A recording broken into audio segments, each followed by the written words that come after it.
UDC Libros, de la idea al libro. Encuentros de ciencia, tecnologías, historia, artes y humanidades para tus sentidos. UDC Libros. Hola, ¿qué tal? Muy buenas tardes a todas y a todos. Bienvenidas, bienvenidos a una emisión más de UDC Libros. La tarde de hoy tenemos el gusto de presentar el libro Genealogías comparadas, análisis cultural del hábitus educativo en familias de Oaxaca. Les cuento un poquito de UDC Libros.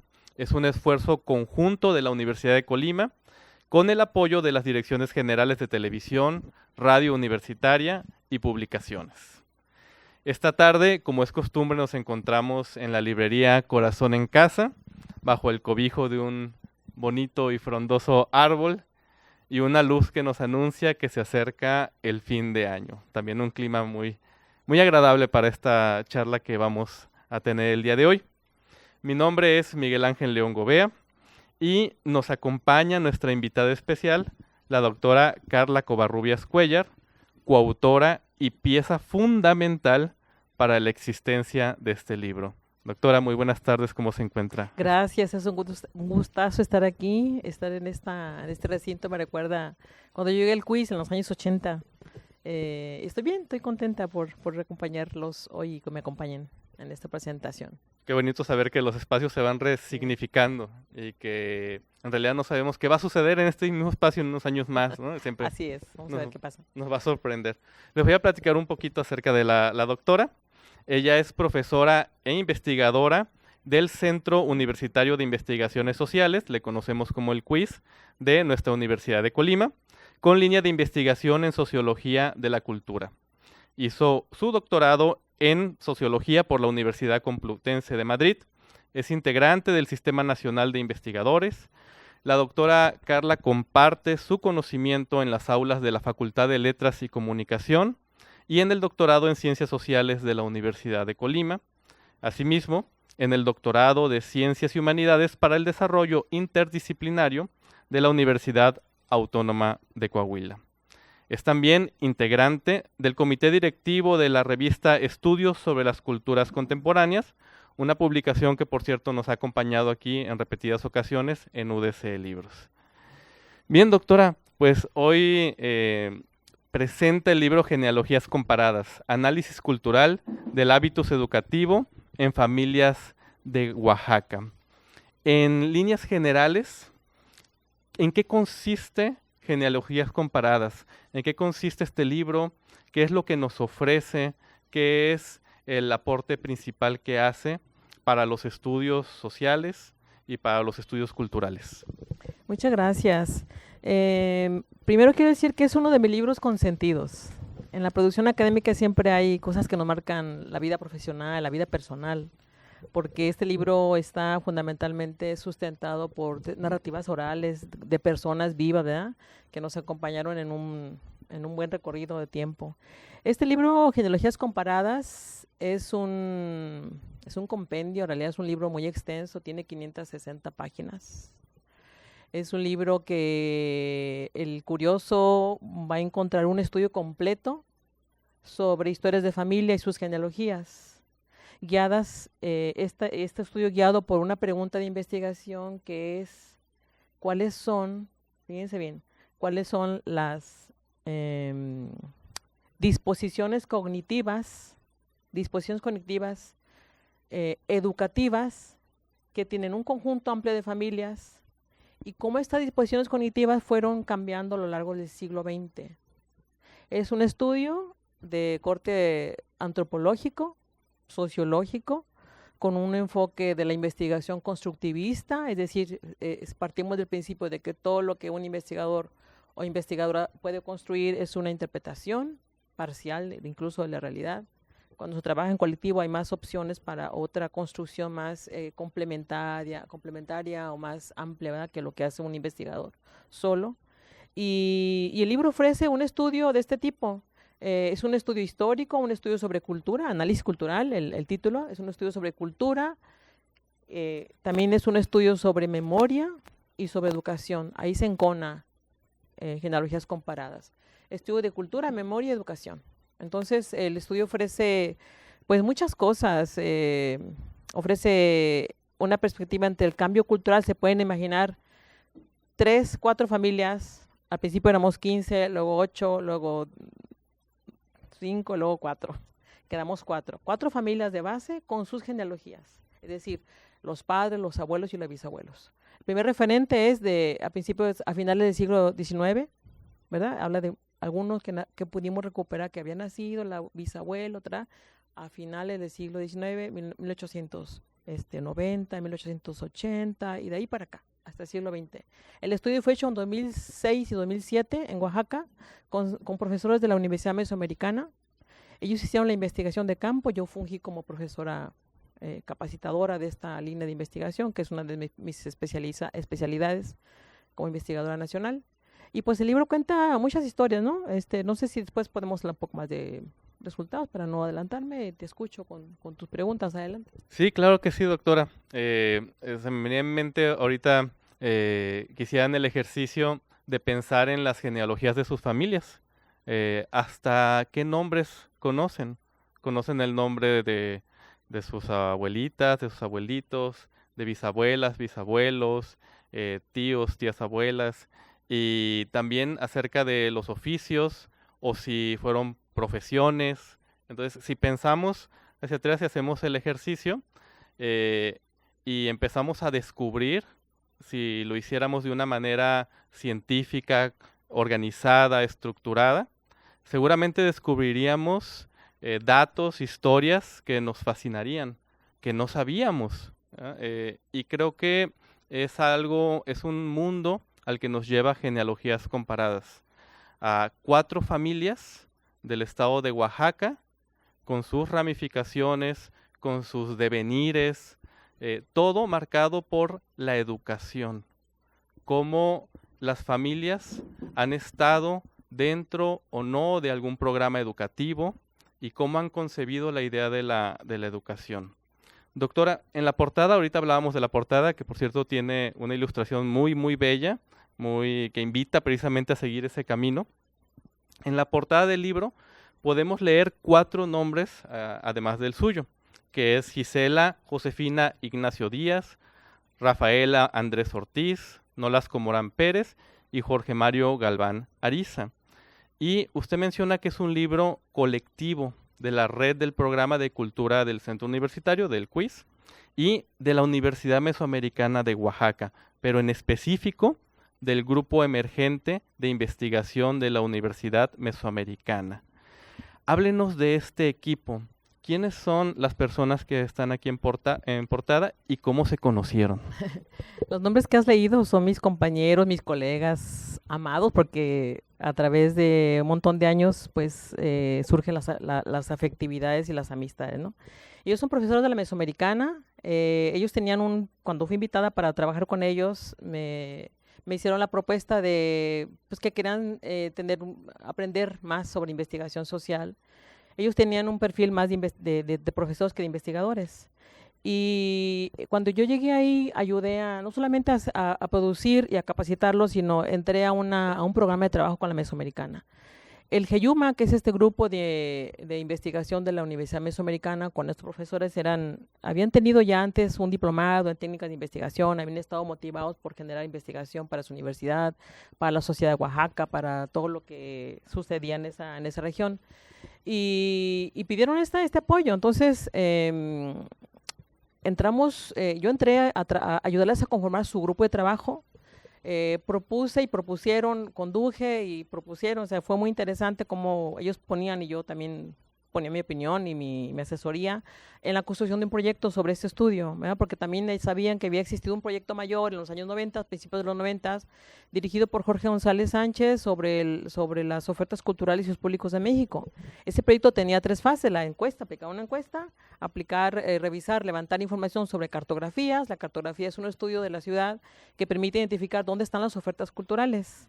Y luego las ofertas culturales, cómo se ligan con los públicos. La tercera parte a los públicos, es decir, las familias, que son consumidores de esas ofertas culturales. Entonces, en ese contexto llegué yo a Oaxaca y pues se hizo algo bien padre porque formé parte del GEYUMA, Ayudé a construir un proyecto de investigación, un diseño de investigación, un protocolo de investigación y además pues la capacitación y la emoción de generar datos, entrar con las familias. Entonces ellos se plantearon, además de motivados por el proyecto de Jorge González, se plantearon que era relativamente fácil trabajar con familias, dado que todos tenemos culturalmente a este nicho afectivo, psicológico, social, económico, cuando nacemos en familia, es un universo hermoso y a veces muy complicado, muy complejo, que vale la pena mencionar. Entonces, el trabajo fue así, hubo mucha empatía, hubo mucha obediencia de parte de ellos, ¿verdad? Yo asumí lo que tenía que hacer, ellos pues también asumieron con mucho de la humildad de la gente de Oaxaca, porque eso es importante decirlo. Como se pueden imaginar, vienen de ascendencia zapoteca, mixteca, y la gente tiene pues tiene agencia, porque en Oaxaca es un estado políticamente fuerte, pero también tiene esa parte, digamos, de humildad, de aprendizaje, de ir trabajando en conjunto. Entonces hicimos un grupo muy, muy bonito y muy, muy comprometido. Entonces hemos trabajado con este proyecto 17 años. Todo un reto, ¿no? A la distancia. Yo fui muchas veces a Oaxaca. Por 6, 7 años fui 12 veces a capacitar, a contribuir, a escribir, etcétera, etcétera. Fue un poco así, Miguel. En este reto, porque de verdad hacer la genealogía, y lo comentábamos antes de iniciar UDC Libros, hacer una genealogía de una familia durante todo un siglo hasta el presente, bueno, el presente de la investigación, es de verdad un desafío.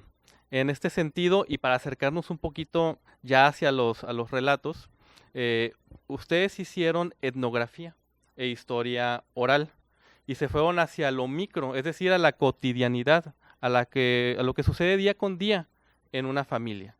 Pero el foco fue el corte educativo.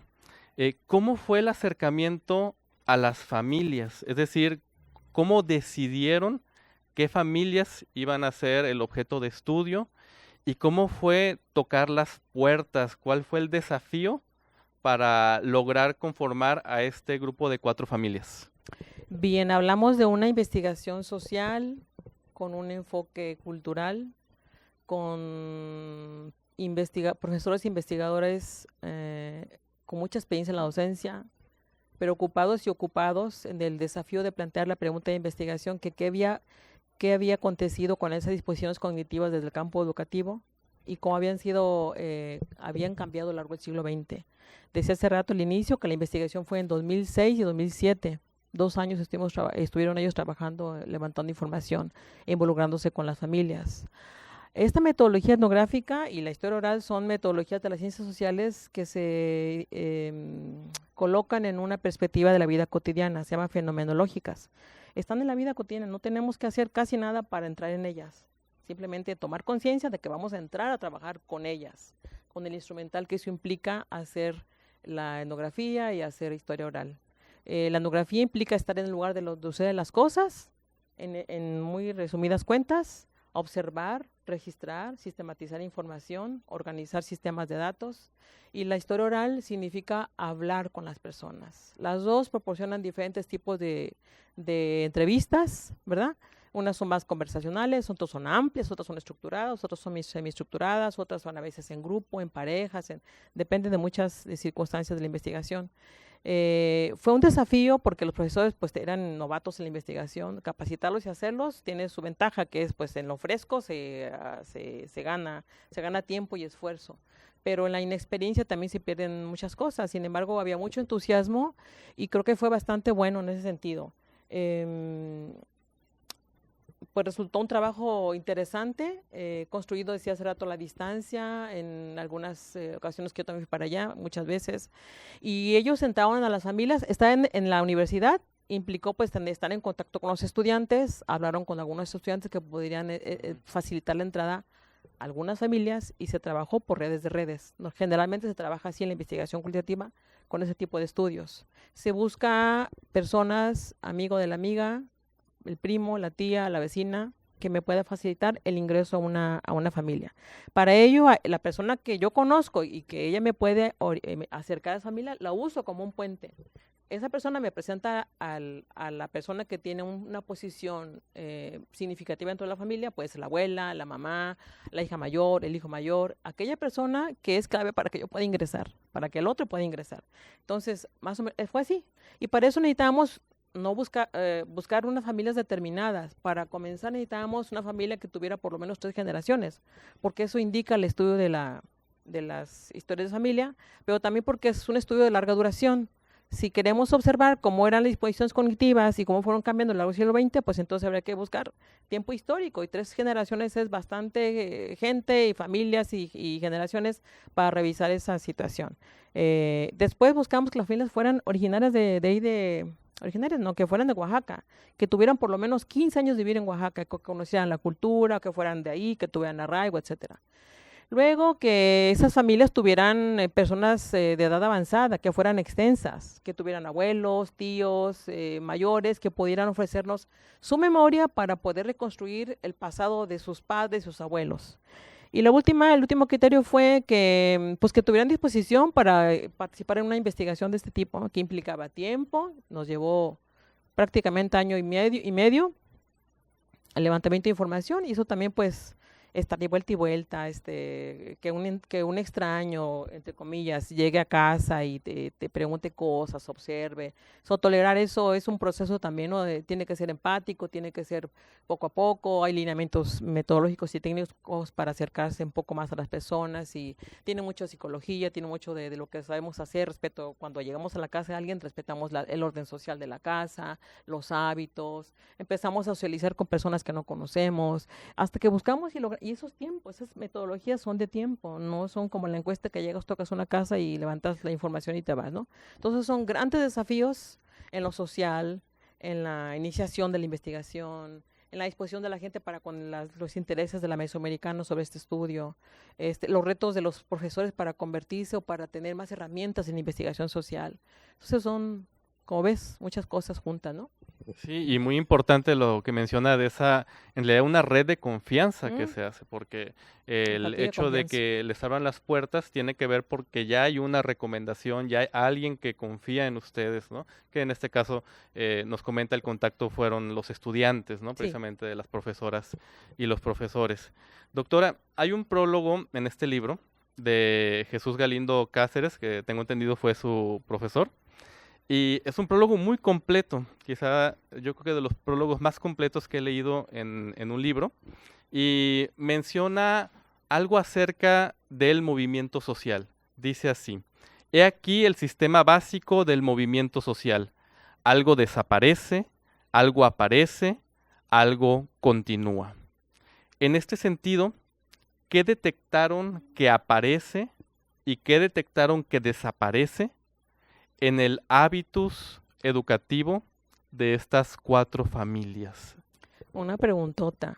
Fíjate que Jesús Galindo en el prólogo dice que en esta dimensión temporal del siglo XX, el pasado, en el presente traemos cosas del pasado, y el presente también permite que construir el futuro, de modo que el cambio social no se rompe así nomás, sino que es un proceso complejo de dimensiones no sé si estratosféricas, pero un proceso que se va dando como un proceso complejo de cambio. Esta es una investigación que retrata una tradición, una cultura patriarcal, y cómo esa cultura patriarcal prácticamente se va moviendo, se va transformando. Todavía en este siglo XXI vemos la cultura patriarcal, eso aquí permanece. ¿Qué cambió? ¿Cuál es el punto de vista del cambio? Resulta que, digamos, para ir respondiendo a tu pregunta, en este estudio, los promotores de ese cambio son el Estado mexicano y la Iglesia Católica.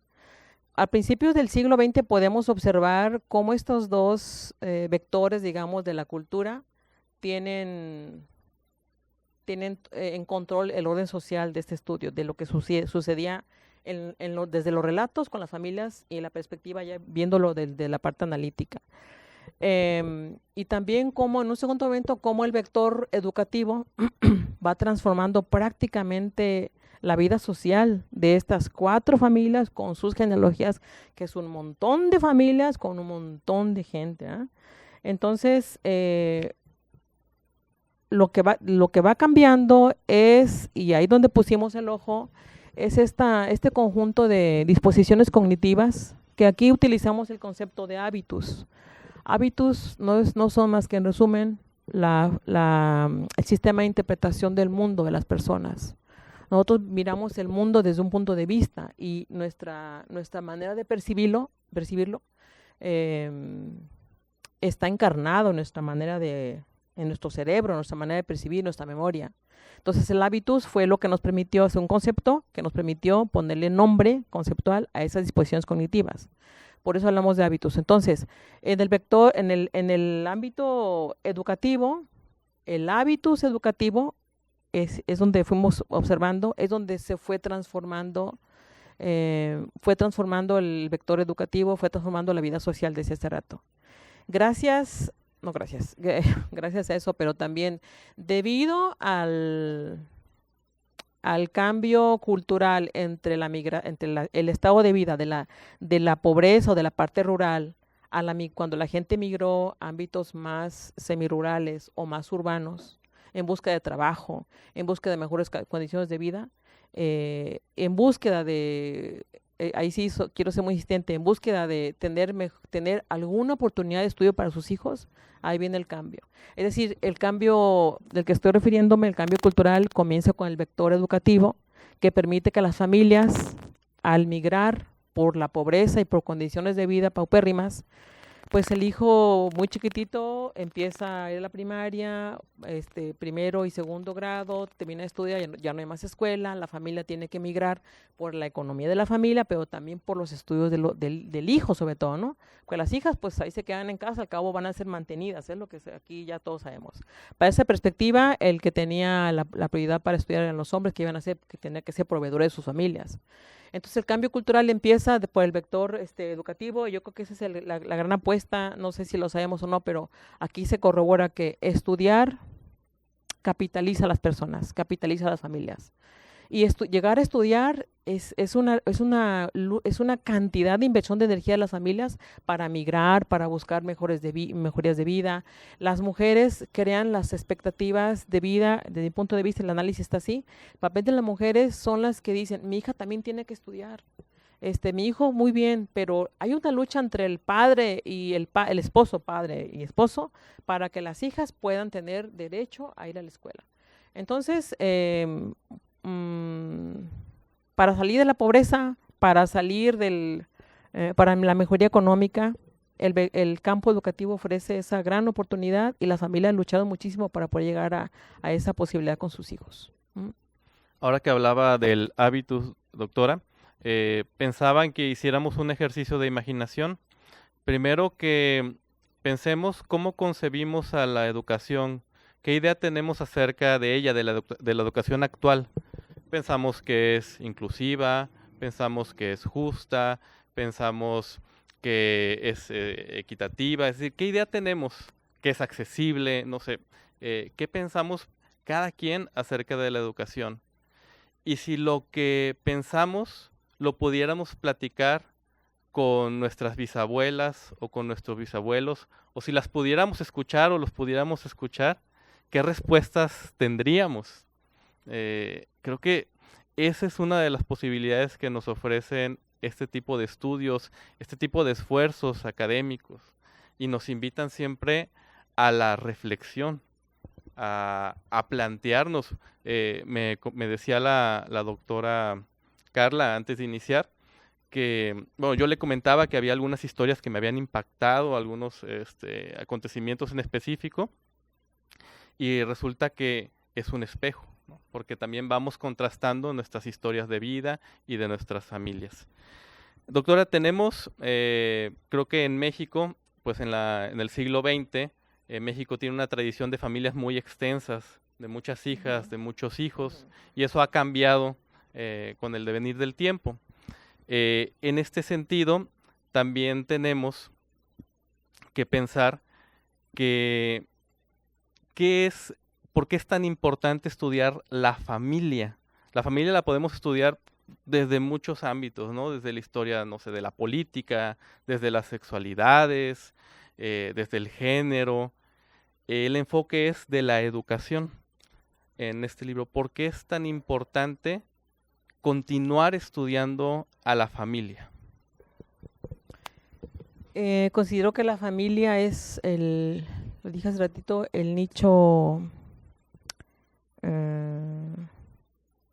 uno de los nichos principales donde las personas aprendemos a expresar nuestros sentimientos, a mirar el mundo, a ser nosotros mismos a partir de una interacción de la gente con la que nacemos.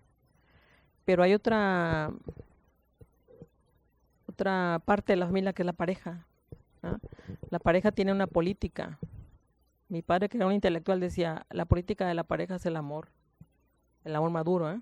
Pero me viene a la mente.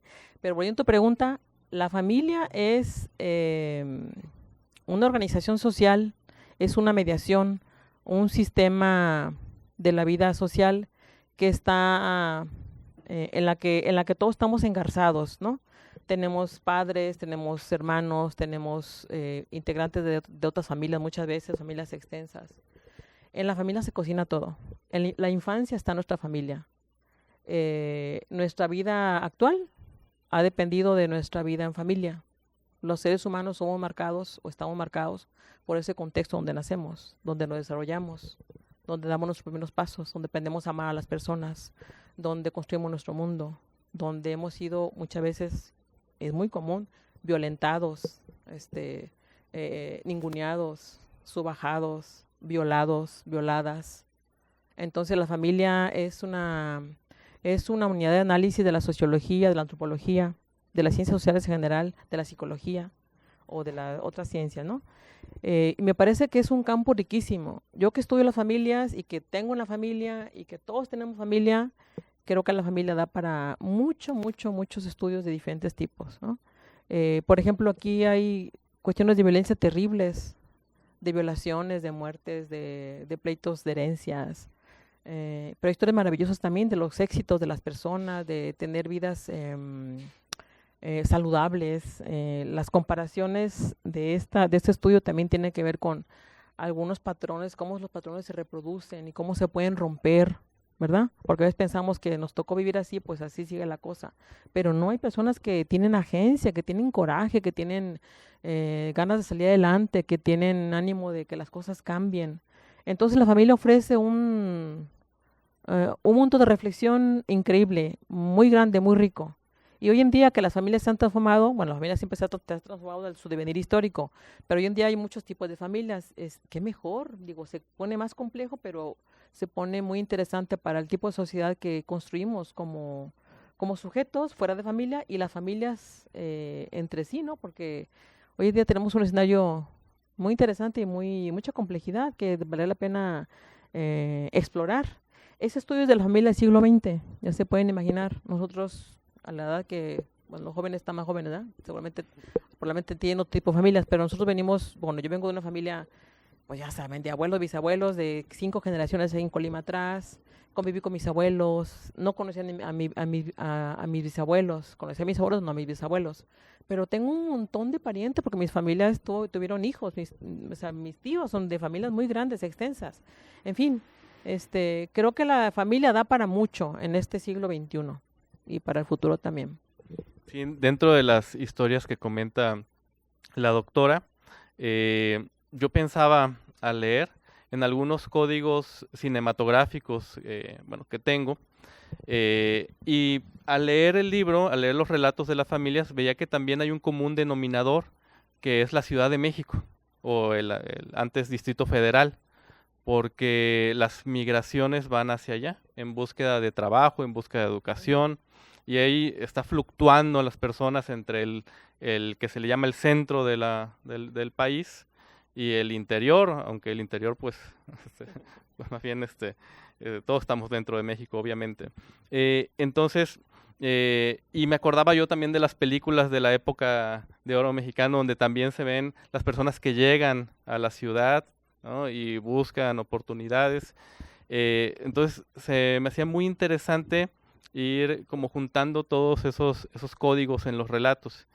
Y de aquí viene la pregunta, doctora, ¿a usted qué relato de los 4 o qué pasajes de las historias le impactaron más en cualquiera de los sentidos posibles? ¿Alguno que recuerde especialmente? Fíjate que las narrativas es parte de lo que estoy diciendo, lo que estoy tratando de decir, que es parte de las joyas de las familias. Hay 4 historias contadas por estos investigadores de Oaxaca y son de película todas, todas que son 4, decías hace rato que eran 15, luego menos y menos hasta que quedaron 4. Y me impacta la historia de los talabarteros. En Oaxaca hay un barrio que se llama barrio de Jalatlaco. Ese barrio de Jalatlaco es un barrio de mucha tradición de talabartería. Es un estudio, esta familia es una, hay otras que también impactan, que tienen asesinatos de profesoras y del CENTE, sí, secuestros y cosas así, pero el de Jalatlaco me permite a mí,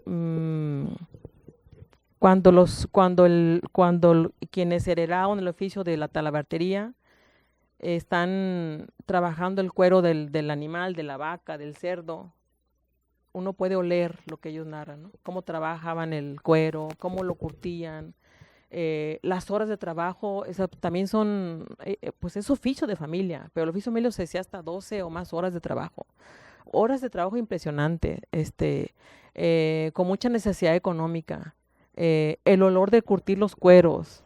Yo digo, híjole, eso, yo que tengo, yo que digo, hijo, no sé si a veces la gente pues tiene que aguantar vara porque es así, ¿eh? No puede decir que no, porque además el trabajo le representa pues el padre, el abuelo que ya no están y tiene uno que entrarle ahí. La familia de profesoras, la familia García Pinacho, que es otra, el asesinato de una profesora, pues la mataron por andar en movimientos sociales, políticos, que es algo muy común en muchos países, incluido México, ¿eh? Y las demandas de esa muerte, ¿eh? Que quedó impune, no se supo, la familia batalló, buscó, proporcionó información al Estado mexicano y no pasó nada. Entonces, pues hay de todo, la familia de joyeros, que es la tercera familia, pues empezaron con herencias de joyas, de un capital importante de los abuelos, y la familia quedó en ceros, perdió toda la herencia, perdió el negocio, ¿verdad? Porque los hijos ya no quisieron ser joyeros, ya no querían tomaron sus decisiones, tomaron carreras diferentes, dejaron el comercio. Oaxaca hay mucha joya, también hay mucha pobreza, pero mucha joya. Dejaron el oficio de la joyería porque ya no quisieron más y decidieron estudiar sus profesiones, lo que ellos eligieron. Entonces, bueno, no es porque la gente deba quedarse en la joyería, simplemente son las rupturas que por alguna razón, ¿verdad? Que por la autonomía y por la búsqueda de la trayectoria profesional y por la mejor economía, por el bienestar, la gente batalla con eso y lo logra. ¿Uh-huh? Doctora, este libro está, lo menciona en la introducción, escrito para el campo académico, para las ciencias sociales, para estudiantes de licenciatura, de posgrado, para profesores y profesoras jóvenes y desde luego para investigadoras, investigadores que están interesados en el análisis cultural hermenéutico. Este libro es de este año, es reciente. Desde que se publicó, desde que está en un formato accesible al mundo, ¿cuál ha sido la recepción del libro? ¿Qué le han comentado? ¿Qué le han dicho? ¿Qué ha recibido a partir de la publicación de Genealogías Comparadas? Además de felicidades por todos lados, que en las redes sociales ahí la gente nos desatamos, ¿eh? Que además es bonito decir, oye, qué bien que saco un libro, ¿eh? A las colegas, yo también a mis amigas, ahí les pongo me gusta y felicidades. Fíjate que el libro está en la descarga de la Universidad de Colima, ¿verdad? Y también en un sitio internacional donde la Universidad de Colima también tiene su propia cuota ahí de los libros que se publican aquí. Lo han pedido mucho en impreso. Ay, qué pena que no esté yo. Yo me siento así, híjole, sí, eso es lo que sigue para este libro, ¿no? Ya solicité a la Dirección de Publicaciones el ISBN electrónico, pero se tiene que hacer inmediatamente, casi el día siguiente, en la Universidad Mesoamericana. La Mesoamericana es una universidad pequeña, tiene una revista de difusión que se llama Cultura Abierta. Los diseñadores son muy buenos, yo ya los invité para culturas contemporáneas, pero no tiene experiencia en libros, producción de libros. Por lo tanto, hay que estar ahí, ay, Oaxaca, por favor, por favor. Entonces, eso va a llevar un poco de tiempo, pero ya estamos en eso. Entonces, la gente lo ha pedido mucho, mucho en impreso. Me han preguntado muchísimo, porque a lo mejor, no sé si los estudiantes sí ya leen en digital, ¿verdad? Bajan el libro, están, pero otra cultura como la mía, ¿no? Entonces, yo entiendo a quienes piden, porque yo también lo querría, yo misma lo quiero en papel, ¿verdad? Claro que lo reviso y digo, ay, qué chulo quedó, y qué bien, ojalá se pueda difundir más, ojalá el alcance de lo digital pues va hasta Alemania, va a Japón, va a Australia, a redes de redes, eso es una belleza. Pero un libro en mi generación es un libro impreso que tiene otro valor, que tiene otra presencia, otra personalidad, y es eso lo que te puedo decir, que lo han pedido mucho impreso. Muy bien. Ahora lo tenemos en digital, pero esperemos que sí pueda ser impreso. Tienes razón. Pedido la carta, perdón, se puede pedir y te lo manda, ya Karina Robles me explicó. La editorial con la que trabaja en la Universidad de Colima lo imprime y te lo manda a casa, entonces hasta el domicilio, por la cantidad que desconozco cuánto va a costar, pero es un libro extenso, decía 560 páginas. Sí, y precisamente por la extensión, bueno, hay quienes, también generaciones, necesitamos verlo impreso para dimensionarlo, ¿verdad? Porque a veces en los formatos digitales sentimos que no sabemos exactamente en dónde estamos, ¿no? Como estamos leyendo, entonces sí es como, además siempre el libro es un objeto bonito, ¿no? El libro impreso es algo muy, muy lindo. A mí me gustó mucho la versión digital porque tiene links, ustedes se pueden ir, ven el índice. Prólogo, te vas a prólogo. Parte 5, te vas a la 5. Índice, bibliografía, y con el link te va, entonces es facilísimo. Explorar el libro así está muy bien. Eso habla bien del sistema digital de la Universidad de Colima, que uno puede moverse en el libro, pues a diestra y siniestra, ¿no? Sí, cuando, por ejemplo, se hace una lectura exploratoria, es muy útil este tipo de índices. Van a ver quiénes son las autoras, quiénes son los autores. Va así bien eso, ¿eh? Y creo que esa también es una de las grandes ventajas, ¿no? Y sí, la divulgación, ¿no? Que se puede hacer a todo el mundo, ¿no? Está en formato disponible para descargar en todo el mundo.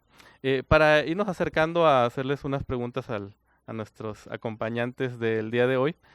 Doctora, hay una dedicatoria en este libro, una dedicatoria me pareció muy, muy bella, a Gisela Josefina Ignacio Díaz, es una de las coautoras del libro. ¿Por qué?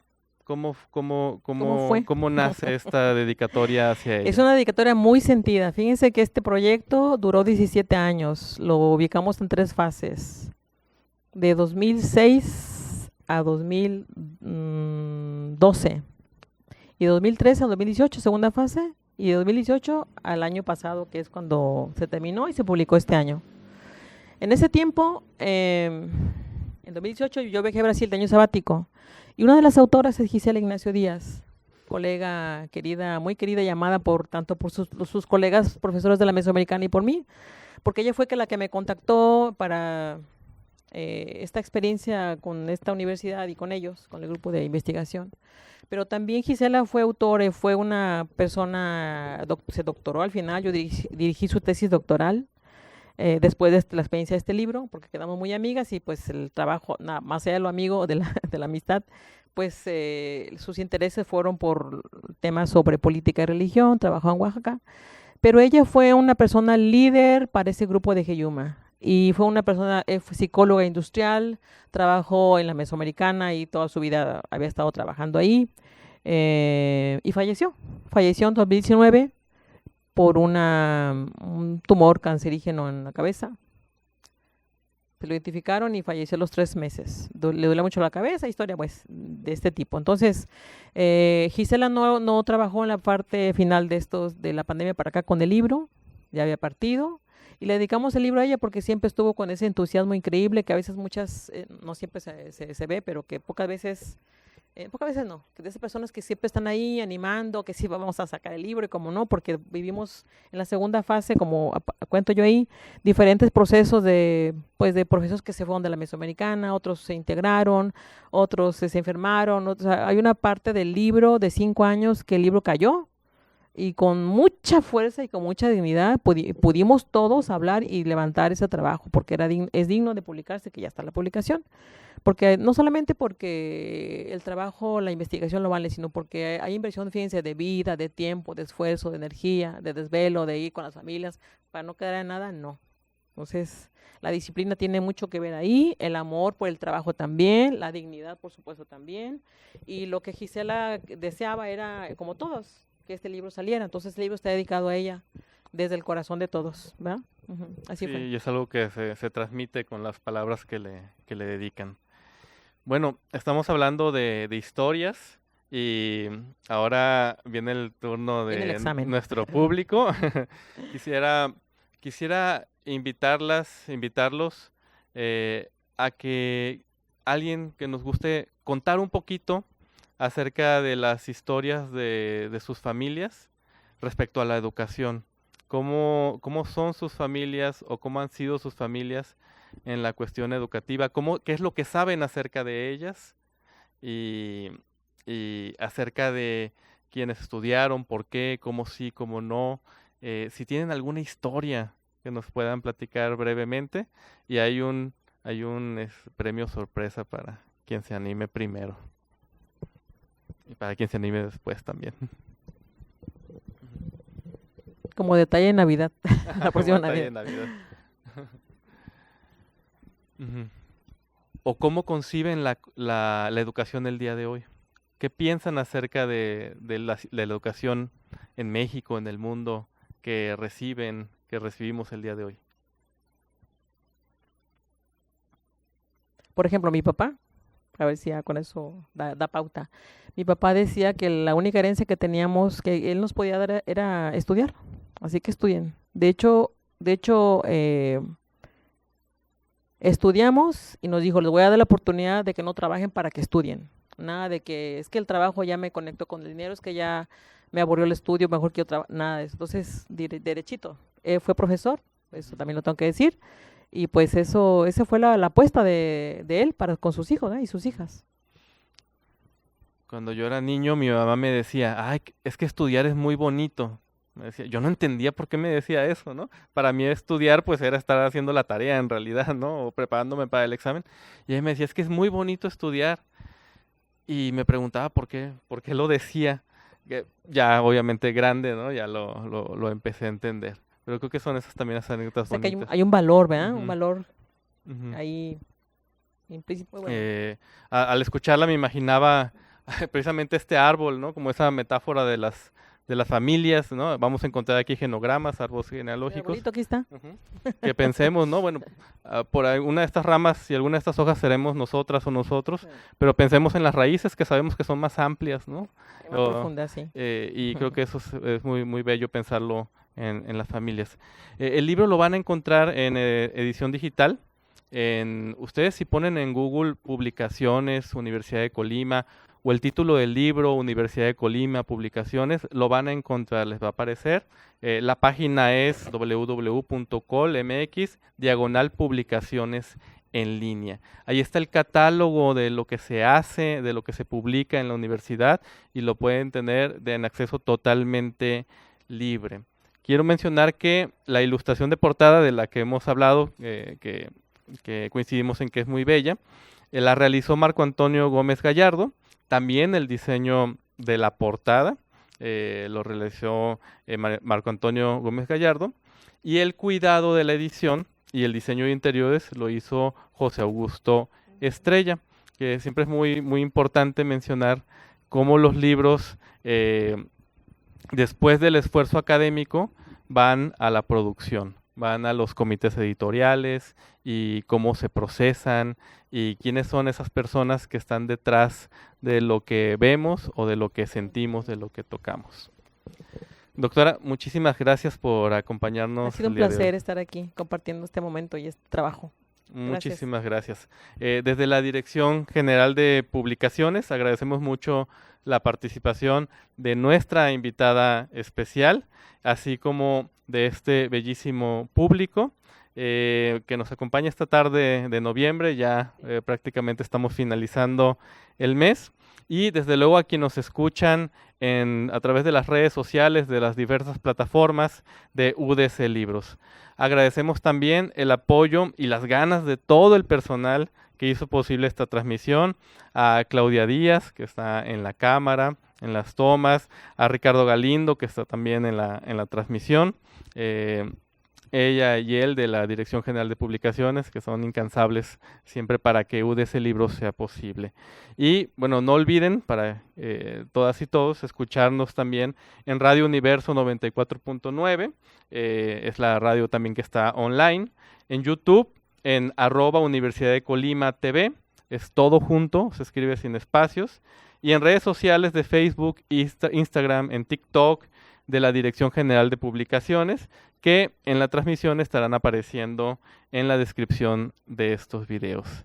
Un gusto que estemos aquí todas y todos y que las genealogías nos hayan reunido y que nos sigan reuniendo.